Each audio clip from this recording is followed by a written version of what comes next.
¿Qué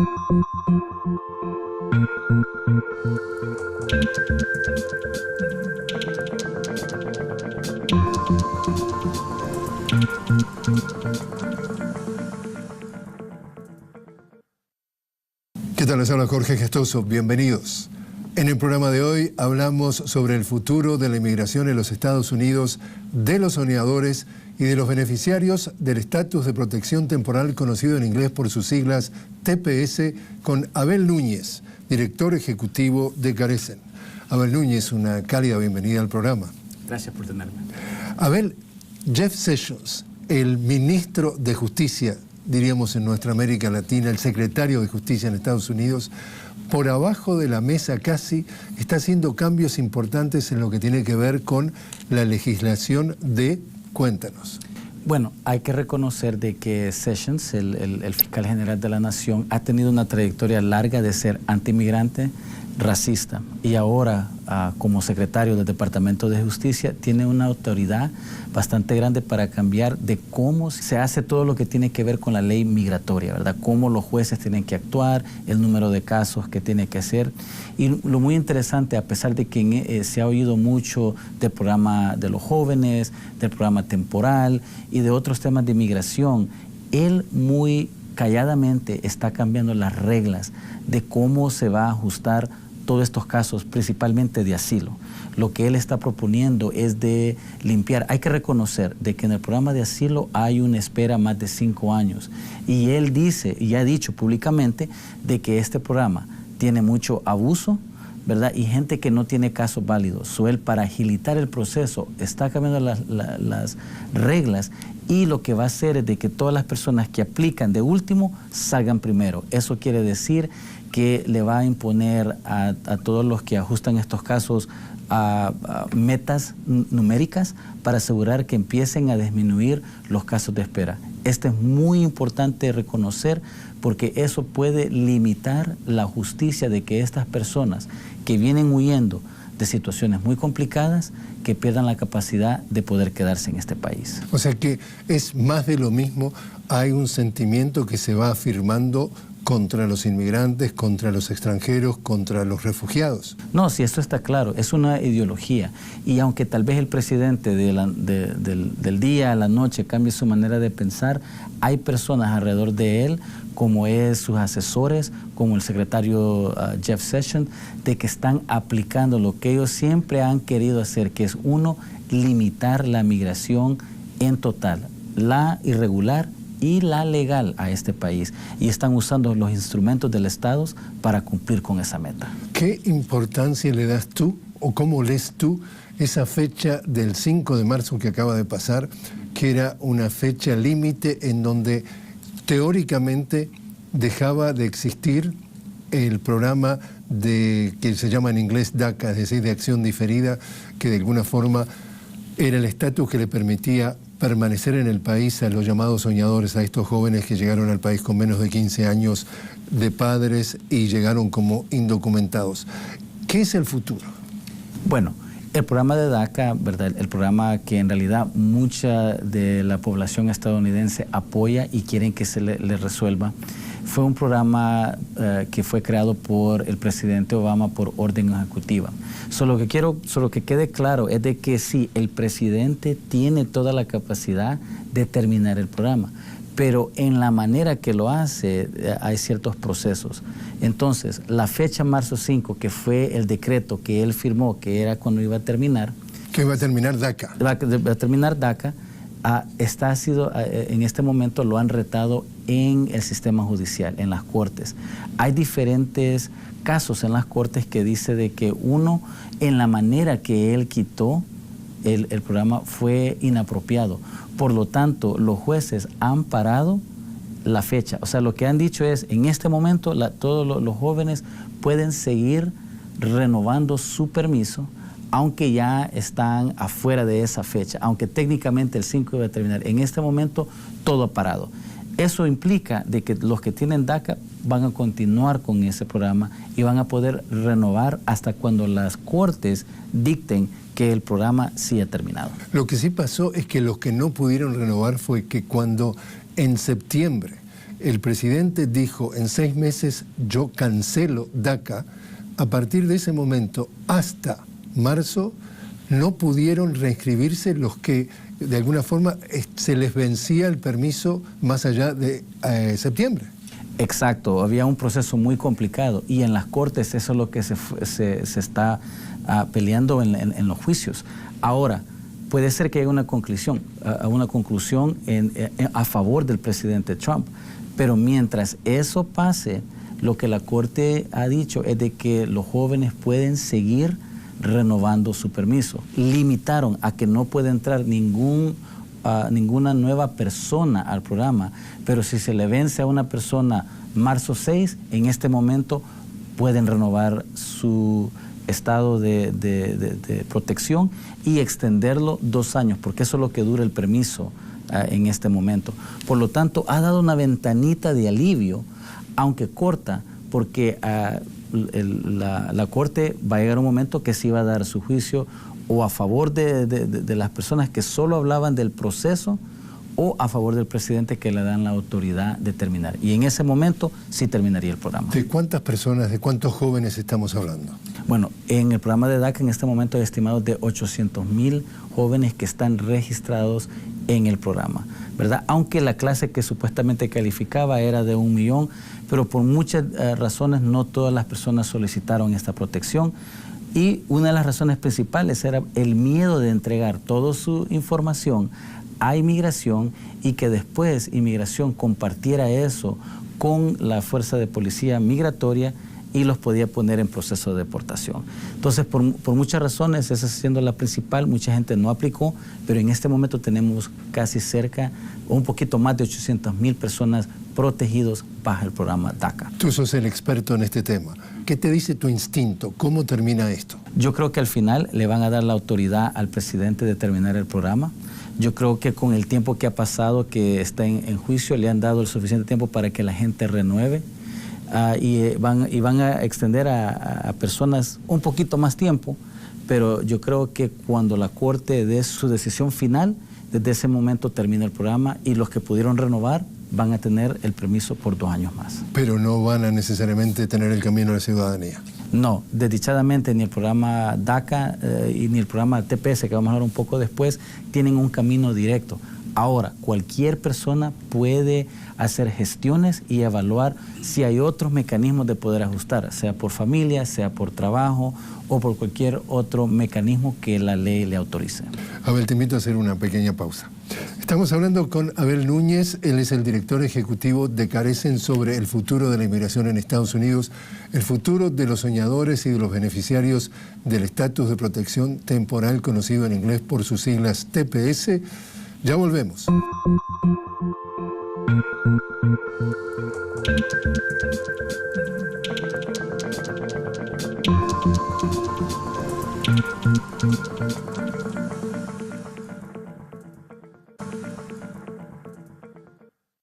Continuamos hablando con Abel Núñez, director ejecutivo de Carecen sobre la inmigración en los Estados Unidos, el futuro de los soñadores y de los beneficiarios del estatus de protección temporal conocido como TPS en inglés. Abel, recientemente el programa periodístico 60 Minutes, muy conocido en los Estados Unidos, con mucho rating y 30 años de trayectoria, pintaba el tema de los indocumentados cruzando la frontera y precisamente hablaba James Owen, un subjefe de la estación de control de Laredo, y decía, la frontera la controlan los traficantes de drogas. Sí, mira, está claro que más allá de la ideología que tenga esta administración y las leyes o políticas que pueden cambiar, primero lo que tienen que hacer es cambiar la imagen del inmigrante. Por muchos años se conoce de que Estados Unidos es el país del inmigrante, que el inmigrante viene aquí a desempeñar un trabajo y a fortalecer la nación. Pero para poder cambiar leyes negativas, tienen que cambiar la imagen. Ahora el inmigrante es un peligro a la nación, es el narcotraficante, es el pandillero, ¿verdad? Se habla aquí de las pandillas de la MS-13, un fenómeno que nace en Estados Unidos y ahora en Centroamérica, ¿verdad? Es un problema social y también de violencia. Pero están asumiendo de que todo el inmigrante viene a vender drogas, como dijo el presidente cuando era candidato, que los mexicanos eran violadores, ¿verdad?, que solo eran criminales. Esa imagen encaja y justifica cualquier ley que limita la migración a este país. Justamente en el programa de 60 Minutes que habla del ingreso de indocumentados a los Estados Unidos y que muestran cómo muchos de ellos llegan en camiones que mueren en el camino o mueren por asfixia, se trata de pintar, es decir, el cuadro de la película empieza mostrando que Centroamérica tiene grandes problemas, porque dicen ¿por qué vienen? Entonces, la respuesta para que vea el público estadounidense es porque hay mucha violencia en Centroamérica, problemas de las pandillas, problemas de la inseguridad, entonces vienen huyendo. Mi pregunta es, ¿Estados Unidos no tiene nada que ver con lo que pasa con la problemática en México, en Centroamérica y en Sudamérica, por lo cual muchos de nuestra gente viene acá, o es un problema exclusivamente interno de cada uno de los países? No, desafortunadamente no. Este país, Estados Unidos, siempre ha jugado un papel en las políticas internas de todos los países latinoamericanos, ¿verdad? Vemos ahora que en el caso de México, donde están los carteles de drogas, el cliente número uno es Estados Unidos. Entonces, si estos carteles han aumentado su poder, su capacidad de incidir y controlar a través de mecanismos violentos, es porque el consumo les ha dado un ingreso de una naturaleza que ellos ahora son actores sociales en México, en la frontera y en Estados Unidos. Pero eso es porque en este país no hemos podido lidiar con el problema de drogas. En Centroamérica, el problema de las pandillas, eso fue un fenómeno que se creó aquí en Estados Unidos, en Los Ángeles, ¿verdad? Donde vienen los grupos huyendo de la violencia, que fue primero patrocinada por Estados Unidos. Hay que recordar que Estados Unidos durante los 80s otorgó más de $1 millón diarios al ejército salvadoreño para continuar esa guerra. Hubieron consecuencias que fueron flujos migratorios. Entran a Los Ángeles, empiezan a caer, aprenden las normas de las pandillas. Pero las pandillas locales. Locales de Los Ángeles, entran al sistema penal, son deportados a los países de origen, El Salvador, Honduras y Guatemala, y empiezan a replicar ese fenómeno, algo que los países de origen no sabían ni lo comprendían. Entonces ahora allá se fomenta, se profundiza en la sociedad y ese círculo vicioso sigue. Sobre el decir de que Estados Unidos solo recibe refugiados y de que ellos son beneficiarios o que son una gran grandeza por recibir, sin reconocer toda su política extranjera que ha tenido un impacto en esos flujos migratorios, creo que es algo de que este país desconoce. ¿Es hipócrita? ¿Es perverso? Sí, exacto. Y yo creo que la gente no entiende eso y después se siente con toda autoridad a asegurar que sus oficiales electos pongan en realidad políticas y leyes súper durísimas en contra de una población de lo que anda buscando es un alivio de esa violencia, en gran parte de que Estados Unidos es responsable. También hay claramente observadores que dicen que la política comercial que practica Estados Unidos con subsidios a los productos agrícolas que los exporta a México y los exporta también a Centroamérica, ha dejado a todos los trabajadores agrícolas de México y Centroamérica y algunos incluso de Sudamérica sin trabajo, y vienen forzados aquí a buscar trabajo en los Estados Unidos y se transforman en la esclavitud moderna. Y cuando pasan la frontera, denuncian a los esclavos que ellos han generado como los culpables de todos los males. También, ¿es eso perverso? Sí, hay que reconocer de que en este país, de los 11 millones de personas irregulares, ese crecimiento vino a través directamente de un trato de libre comercio llamado NAFTA, donde Estados Unidos le impone la capacidad al capital que se mueva libremente, pero no ofrece ningún mecanismo para que haya flujo migratorio. Entonces lo que pasa, cuando en México la producción del maíz no es rentable, todas las personas que estaban en esa industria, primero, no vienen a Estados Unidos, se van a las ciudades de México, pero cuando México no puede absorber la mano de obra que en este país se necesita, entonces buscan rumbo a Estados Unidos. Y hay que reconocer que el inmigrante que viene a este país fortalece toda esa industria, porque no hay ningún americano que quiere tener ese trabajo. Por lo tanto, se necesita ese flujo migratorio y es complementario al sector laboral de este país. Y encima hay un detalle que los observadores, los analistas critican, y es Estados Unidos apoya a los candidatos presidenciales de nuestra América Latina que gobiernan para los ricos y para sus intereses los estadounidenses y exportan a los pobres, es decir, que no ayuda Estados Unidos a que se instalen gobiernos que eviten que la gente tenga que huir de sus países, que tenga que emigrar. También en ese sentido están generando el fenómeno de los indocumentados. Bueno, yo voy un poco más allá. Estados Unidos no solo apoya a estos tipos de candidatos en nuestros países, pero también juega un papel en las elecciones, ¿verdad? Es muy interesante de que cuando sale la noticia de que Rusia ha tenido incidencia en este país, en sus elecciones, todo el mundo político, todos los oficiales electos a nivel de Congreso estaban en shock, diciendo, ¿cómo puede ser de que un país juega un papel en nuestras elecciones? Yo creo que todos los países en Latinoamérica vieron eso. Bueno, no que tú lo haces con nosotros desde la existencia de nuestras naciones. Entonces se ve una hipocresía que hay, ¿verdad? De que Estados Unidos sí le gusta jugar un papel en nuestra política, ellos juegan un papel de quién son los oficiales electos en nuestros países que crean las condiciones de este flujo migratorio, que al fin de cuentas fortalece a Estados Unidos, asegura que mantengan su poder en el mundo. Y les hace enriquecer a gran velocidad.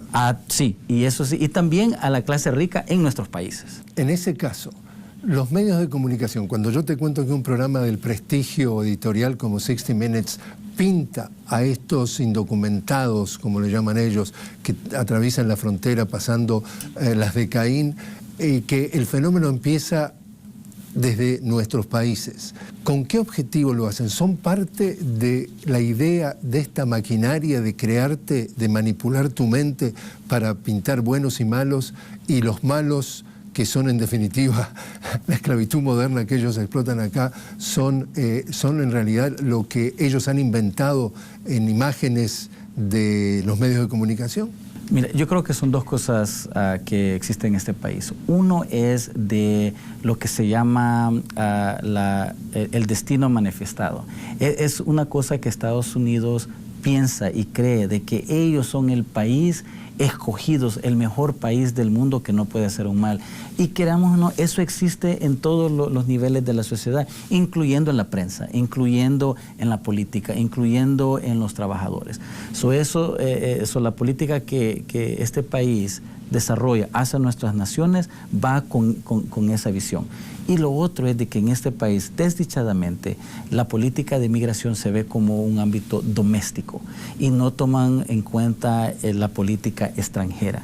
Si cuando uno lo ve en el contexto de las dos cosas, uno entendiera el fenómeno migratorio. Pero cuando uno ve solo la política doméstica, el problema de migración solo llega a Estados Unidos el momento que la persona cruza la frontera. Empieza allí el problema. Ahí es donde empieza. Totalmente miope la visión. Exacto, pero porque aquí en este país toman esas dos cosas muy separadas. Lo que dicen política extranjera y política doméstica, hasta aquí en el mismo gobierno lo mantienen separado. Por eso es que entorpece las dos cosas y hace de que el sistema que tenemos va a continuar. Te invito a hacer una nueva pausa. A ver, estamos conversando con Abel Núñez, es el director ejecutivo de Carecen sobre inmigración en los Estados Unidos, los soñadores y los beneficiarios del estatus de protección temporal conocido como TPS en este país. Ya regresamos.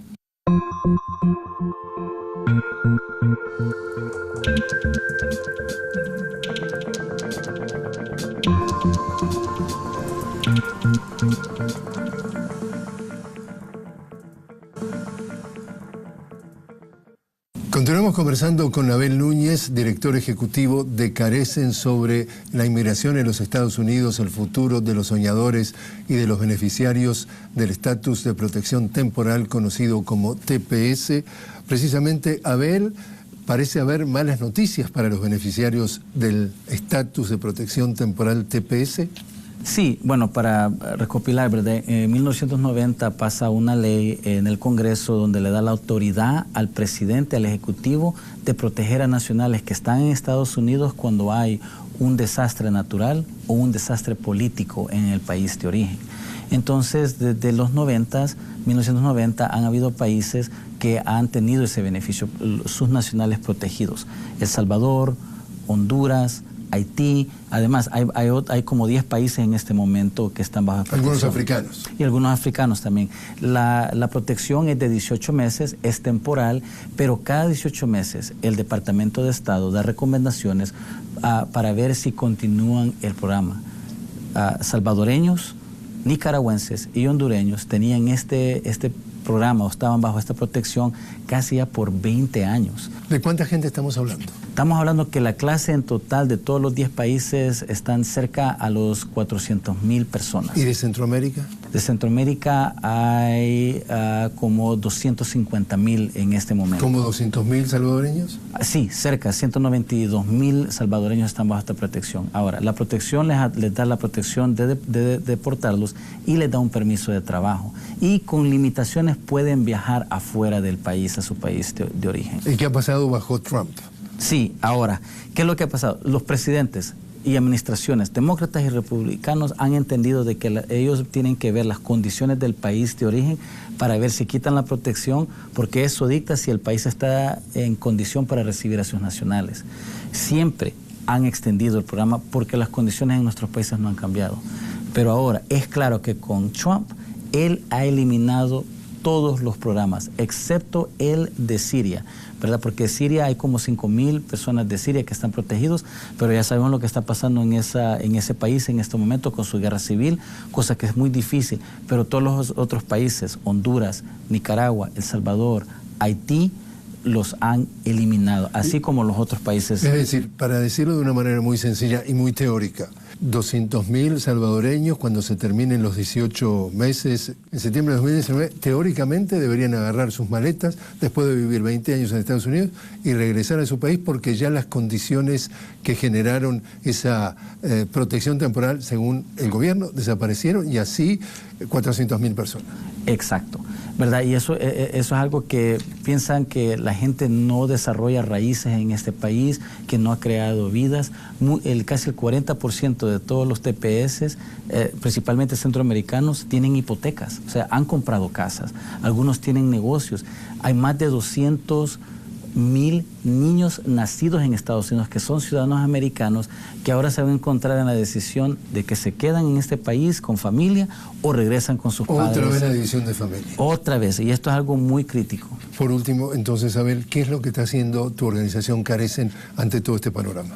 Bueno, nosotros lo que estamos haciendo es aumentar nuestra capacidad para dar asesoría legal. Le pedimos a todas las personas que acudan a asesoría legal para ver si hay otro camino a resolver su situación migratoria. Y dos, a unirnos con otros para impulsar proyectos de leyes que van a resolver esto permanentemente, aunque eso es algo difícil, viendo quién está en el Congreso y bien quién está en la Casa Blanca. ¿Eres optimista? Corto plazo no, pero yo creo que esto y la gente que viene aquí, inmigrante, emprendedora, va a seguir luchando, y yo creo que a largo plazo vamos a tener una victoria. Abel Núñez, muchísimas gracias por haber estado con nosotros. Gracias por tenerme.